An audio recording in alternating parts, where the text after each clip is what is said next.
Hi, I'm Josh Calvert with Coldwell Banker United Realtors, and I'm here in my office today in Summerville, South Carolina to bring you something a little different. I'd usually be out there doing the community videos, but today I wanted to print some stuff up and go over it with you. One of the biggest questions that gets asked of me these days is, what's the market like? It's a little bit different for everybody, but what I did today was I got numbers for the entire Low Country region, and I'm just going to go over them with you right now so you can have a better picture of what it's like to be either trying to sell or to buy your home right now. The first report that we're going to go over are new listings that have been taken. Now these charts, this is on a rolling 3-year pattern. So right here you'll see that we have April through March 2012, April through March 2011, and April through March of 2010. Now if you look at the graph, you'll see that for this past year we've taken 15,584 new listings. Those are people that have found an agent and they've decided to sign and sell their house. The year prior to that, we took 18,050 listings, and the year prior to that, 19,613 listings. So you can see what that indicates is that there was a lot of people wanting to sell their homes. So 3 years ago, we went from 19,613 new listings. Now we're down to 15,584 new listings. What that tells me is that there's less people out there that are wanting to sell their homes. So we're finally starting to get rid of some of that short sale inventory, those foreclosures, and so it's not going to be as swamped out there. There's going to be less for sale, which means the prices are going to start to level out for us. The next chart I'm going to go over is going to be the average sales price for the area, and you'll see that from April 9th to March of 2010, our average sale price was $255,009. From April 10th through March 2011, $259,018. And from April through March 2012, $255,080. That remained pretty steady through the whole thing, and we've been kind of lucky in this area that we've had a lot of development. We have a lot of jobs in the area like Boeing, we have the Navy, we have the Air Force, Cummins, Bosch. There's a lot of industry down here that's really allowed us to kind of maintain a good position through this decline in the market, and it's really allowed us to not be hit quite as hard as a lot of other areas have been. The next one we're going to go on to the average price per square foot. We go by the price per square foot because it's just easier for us to determine the value of a home. When you're sitting there looking at houses between $200,000 and $250,000, there's so many things that are different with the home. It's just easier for us to go by the price per square foot. That stays fairly constant.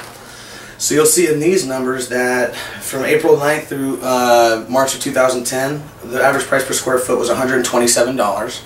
The average price for April through March of 2011 was $122, and the average price from April through March of 2012 was $118 a square foot. So you can see that the price per square footage is coming down a little bit, and part of what that's indicating is sellers are becoming a little bit more realistic about their prices, and the buyers are also becoming a little bit more realistic as well. A lot of sellers, they're trying to get a lot for their house, which is of course what everybody wants to do with their home. But a misconception that a lot of sellers have is that if you price the house high, you're going to end up settling more around where you want. That would be a falsehood. What we typically tend to see these days is if a seller lists his house for more than what it's worth, 9 times out of 10 it usually ends up sitting there longer than it should have. That's why we really stress pricing your home right to begin with. If your agent is talking with you and recommends a price, he or she should have done their homework and should have a good price range for you. If you go much higher than that, people are going to look at the property, but they're going to notice that compared to other ones that it's overpriced. Another problem that causes is the longer a home sits there, even if it's because it's been overpriced, the more a buyer is going to look at the property and wonder what's been wrong with it. Even if the only thing that's wrong with it is the fact that it's overpriced, a buyer does not like the fact that it's been sitting on the market for 2 or 3 months and it hasn't moved. The next chart that we're going to go over are going to be the days on the market until sale, and this is another indication of pricing. You'll see that it's stayed fairly constant through the last 3 years as well. April through March of 2010, average of 112 days on market. April through March 2011, 107 days on market. And April through March 2012, 111 days on market. So you can see that we're looking on averages from 3 to 4 months for homes for sale. Next here we have the total number of homes for sale, and you'll see that for this past year, April through March of 2012, we currently have 7,944 homes. April through March of 2011 was 9,415 homes, and then April through March of 2010 was 10,025 homes.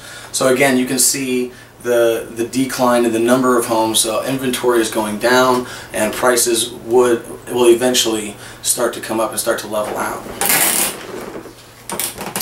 Next we have our closed sales, and this is going to tell you exactly how much stuff that's been sold in the last 3 years. And you can see we kind of have a little bit of an opposite thing going on.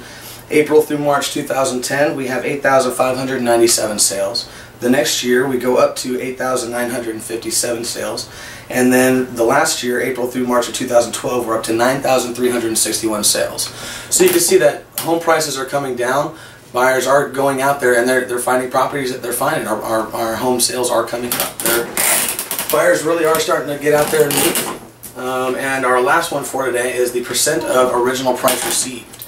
This means if you listed at a property, how much of that original listing price are you going to get? And you'll see that from April through March 10, you have 90%. The year after that is about 90%. The year after that is right about 90%. That stays fairly common. And now this isn't saying that this is everything that's out there. This is just of what's closed. So this means that you've priced the property properly. A buyer came, found it, and it's closed. And they were able to get 90% of the value, meaning if the property was listed for $100,000, a buyer came, saw the property, they liked it, and they ended up settling for around $90,000.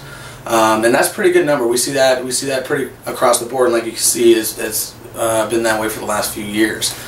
And that's just a quick little snapshot of what's going on in the area. We're really seeing a lot more buyers hitting the streets with interest rates as low as they are right now. Sellers they're wanting to sell, buyers are wanting to buy, and I really think we're starting to see a turnaround.